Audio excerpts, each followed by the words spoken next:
It wasn't glory that built Rome's empire. It was endurance. Every conquest, every marble triumph arch, every legend of victory was paid for with suffering. Frostbitten hands gripping shields, cracked lips beneath a burning sun. The legions that carried the Roman eagle across 3 continents didn't survive because of luck or technology. They survived because they were trained to endure what should have broken any man. This is how Roman soldiers withstood the world's most brutal conditions, and how their will shaped history itself. Snow fell silently over the frontier of Germania. A sea of white tents stood rigid beneath a sky the color of iron, a Roman soldier feeling the bite of the wind on his face. At dawn, they trained with wooden swords until fingers went numb. When the fires burned low, they rubbed oil into armor so the cold wouldn't rust their lifeline. They melted snow in bronze pots, shared whatever warmth they could, and slept shoulder to shoulder. Every step outside their tent was a battle against the elements. They built walls of snow and timber to block the wind. They wrapped their legs in cloth to stop frostbite, and when rations froze solid, they chewed them anyway. Discipline over hunger. They weren't just fighting barbarians beyond the walls, they were fighting the land itself. Then came the other extreme, the deserts of Syria and North Africa, where Germania froze breath to glass, the southern sun melted steel. A Roman soldier wearing a red tunic and bronze armor wiped sweat from his brow, his cloak wrapped around his head for shade.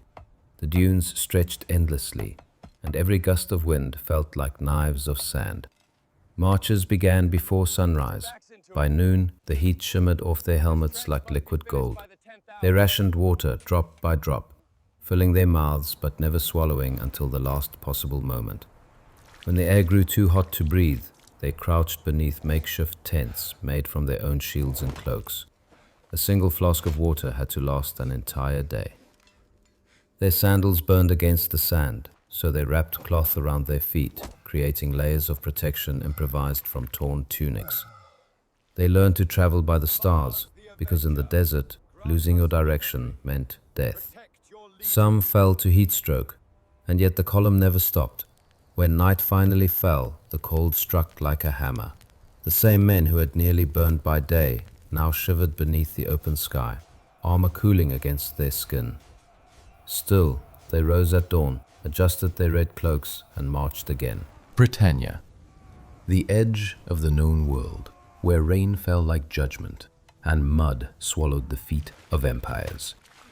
White tents sagged under heavy water, fires drowned before they could spark, and the smell of wet leather hung thick in the air. A Roman soldier wearing a red tunic and bronze armor struggled to keep his footing, his shield slick with rain. They learned to march through mud that pulled at their sandals with every step. At night, they dug drainage trenches around the camp, diverting rivers that threatened to drown their shelters. Lightning illuminated their silhouettes on ramparts, sentries standing motionless while thunder rolled overhead. Armor rusted, cloaks dripped endlessly, yet they worked. They mended sandals, sharpened gladii, and laughed through chattering teeth. The centurion's voice cut through the storm. "Hold the line!" And they did. They always did. For them, endurance was not a skill, it was identity. The legion existed because every soldier refused to break. Even nature itself grew tired before they did. High above the empire, the Alps swallowed men whole. Snow blinded the horizon, avalanches erased the path behind them. A Roman soldier, wearing a red tunic and bronze armor, pressed forward through drifts up to his knees, carrying the weight of his shield and the burden of survival. They built fires beneath overhangs, melted snow for water, and used their shields as sleds to carry supplies down icy slopes. When food ran low, they boiled leather straps to soften hunger.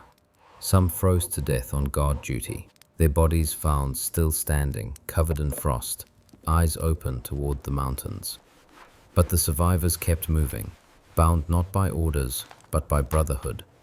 They shared rations, carried the wounded, and whispered prayers to Mars and Jupiter Optimus Maximus as they marched through storms. Their footprints cut across mountains that no map had ever marked. proof that Rome's will went where reason said it couldn't. When the sun finally broke through, the snow turned gold, and the legion raised its standards high. Each man had survived, not because he was fearless, but because the man beside him refused to give up. Victory against our foes and shield us from the mountain's wrath. Across the empire, climates changed, but the struggle never did. In Africa, soldiers wore the same red tunics and bronze armor, under skies so bright it hurt to look up. They built wells by hand, digging through rock for a drop of water. They turned barren soil into supply posts, raised white tents that shimmered in the mirage heat, and trained at dawn when the air was still cool. In Gaul, they battled rain and thick forests. In Judea, sandstorms buried camps overnight. Each province was a test, and every test became routine. They developed methods that kept them alive.